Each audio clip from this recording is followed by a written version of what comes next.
Hi అండి. ఈ year నేను కార్తీక పౌర్ణమి ఎలా జరుపుకున్నాను అనేది మీరు ఈ వీడియోలో చూస్తారు. సాయంత్రం చేసుకునే చెరువుడి ప్రసాదం కోసం గ్లాస్ బియ్యం అలానే అర్ధ గ్లాస్ పెసరపప్పు నానబెట్టుకున్నాను. 1 అవర్కి బియ్యం మంచిగా నానిపోయాయి. ఇప్పుడు ఈ బియ్యాన్ని ఫిల్టర్ చేసుకొని ఒక క్లాత్ మీద వేసుకొని పల్చగా నిరుపుకుంటున్నాను. ఫ్యాన్ గాలికి ఎండబెడుతున్నాను. బియ్యం ఆరేలోపు వడపప్పు కోసం అని చెప్పి పెసరపప్పులో ఉన్న వాటర్ని ఫిల్టర్ చేసేస్తున్నాను.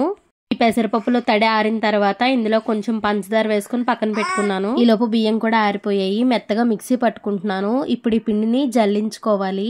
మనం నానబెట్టుకున్న బియ్యం బాగా తడి ఉండకూడదు, అలాగని పూర్తిగా ఎండిపోకూడదు. కొంచెం తడి ఉండేటప్పుడే ఇలా మిక్సీ చేసేసుకోవాలి. బియ్య పిండిలోకి కొబ్బరి ముక్కలు మిక్సీ చేసి వేసుకోవాలి. అందుకని ఒక కొబ్బరి చిప్ప ముక్కల్ని కట్ చేసుకుంటున్నాను. ఇప్పుడు ఈ ముక్కల్ని మిక్సీ జార్లో వేసుకొని కొబ్బరి కూర తీస్తున్నాను.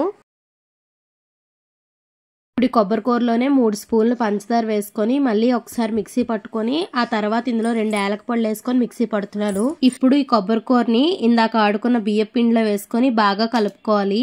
ఇందులోనే 1 స్పూన్ నెయ్యి కూడా వేసుకొని మొత్తాన్ని బాగా కలిపేసుకొని ఉండల్లా చుట్టేసుకోవాలి. ఇక్కడితో చలిమిడి అలానే వడపప్పు చేయడం కంప్లీట్ అయింది.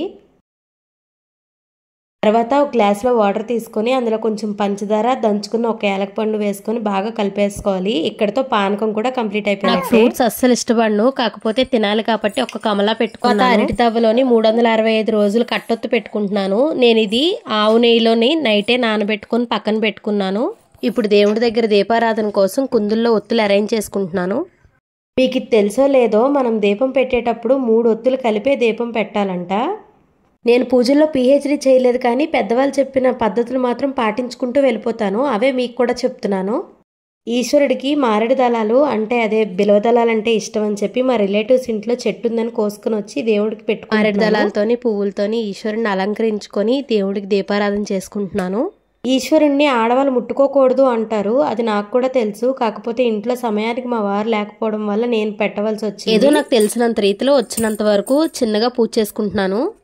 ఇందుకీ మీకు పౌర్ణమి ఉందా? మీరు ఇలానే చేసుకుంటారా, లేకపోతే ఏమైనా డిఫరెన్స్ ఉంటుందా? కామెంట్ సెక్షన్ లో కామెంట్ చేయండి. నాకు అన్నిటికన్నా ఈ కార్తీక మాసం అంటే చాలా ఇష్టం. అమ్మ వాళ్ళ ఇంటి ఎదురుగా ఈశ్వరుడి కోవెలు ఉంటుంది. కార్తీక మాసం ముందు రోజు టెంట్లు వేస్తే చాలా సంబరపడిపోయేదాన్ని. అంటే ప్రతి కార్తీక సోమవారం ఉపవాసం ఉండి ఈవినింగ్ కాలేజ్ నుండి రాగానే నేను డాడీ వెళ్లి దర్శనం చేసుకుని వచ్చేవాళ్ళం దేవుడికి. అప్పటి నుండి అలవాటు అయిపోవడం వల్ల ఏమో కార్తీక మాసం మాత్రం ఒక్కసారైనా మా కోవెలకి వెళ్ళాలనిపిస్తుంది. పూజ చూద్దామనో నేను పెట్టే ప్రసాదం తిందామనో చంద్రుడు ఆల్రెడీ వచ్చేసాడు మా బాల్కనీలోకి. ఒక 5 నిమిషాలు ఆగు, పూజ చేసి ప్రసాదం పెడతానని చెప్తే చంద్రుడు పైన వెయిట్ చేస్తున్నాడు. రాకెట్ వేసుకుని అంతరిక్షం మీదకి వెళ్లి డైరెక్ట్ గా చంద్రుడికి అభిషేకం చేద్దామంటే ర్యాపిడోలో బుక్ చేసిన రాకెట్ ఇంకా రాలేదు. అందుకే రూపాయి కాయిన్ కే చంద్రుడిగా భావించి పూజ. చాలా మంది ప్లేస్ లో రాక్ కానీ పెడతారు, నా దగ్గర అది లేదని రూపాయి కాయిన్ పెట్టాను. పున్నమి చంద్రుడు పైనుండి పలకరిస్తున్నా సరే కింద కాయిన్ మీదతో పూజ చేస్తున్నాను.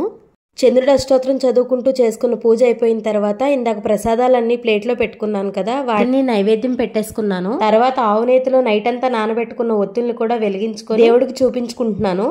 నాకున్న కోరికల లిస్టే పెద్దది, ఎలా దేవుడికి చెప్పాలా నేను ఆలోచిస్తుంటే పొద్దున్నే మా అమ్మ ఫోన్ చేసి, ఇలాంటి పున్నమ చంద్రుడినే భర్తగా ఇచ్చినందుకు చాలా థ్యాంక్ యూ, జన్మ జన్మలకి ఇదే భర్తను ప్రసాదించి స్వామి అని దండం పెట్టుకోమంది. పోనీలే పోట్లాట్లు పాసింగ్ క్లౌడ్ లో వచ్చిపోతున్నాయి కానీ మిగతా లైఫ్ అంతా సూపర్ కదా అని మా అమ్మ కోరుకోమన్న కోరికను కంటిన్యూ చేస్తాను. ఇందుకీ నా కోరిక ఏంటని అడగరా?